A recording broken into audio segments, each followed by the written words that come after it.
Setting your rules and your standards when it comes to how you measure capacity and success with confidence is so valuable to your quiet confidence journey. The example I've got for you is the fact that I'm currently on day 18 of my own personal quiet confidence journey.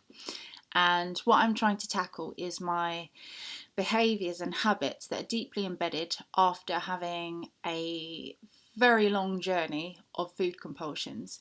And these compulsions kind of manifest, and how they show up is I either do things excessively, like with overabundance, or I restrict, or I just have like shame and guilt, no matter which I'm doing at the time. So I was looking at a framework that I can work within that's kind of just like a fun thing that a lot of people are doing at the moment. And I thought, that's fun. I can tag along with the framework just to kind of have a sort of structure or a booster towards what I want to achieve. And one of the rules about this this kind of initiative that I'm tagging along with is, although it's an initiative for mental well-being, mental stamina and general well-being, it has really, really strict rules around nutrition.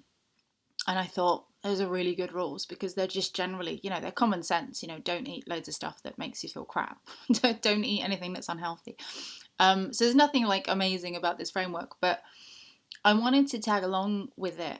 And I instantly recognized that whilst I understand why nutrition has to be such an essential part to mental kind of endurance and general well-being, for me personally, that's what trips me up. That is my self-sabotage, is when you put a restriction on something to do with food. For me, it just makes me want the excess. It makes me want to self-sabotage. So although this initiative that I'm following has an absolutely strict rule that very clearly says if at any point you break any of these rules, even just a tiny bit, you failed and you have to start again. Now, whilst I appreciate that's really valuable for a lot of people, and other people doing the same initiative that I'm joining in with at the same time might look at my way of doing nutrition and say, well, you failed from the start because you're not sticking to it.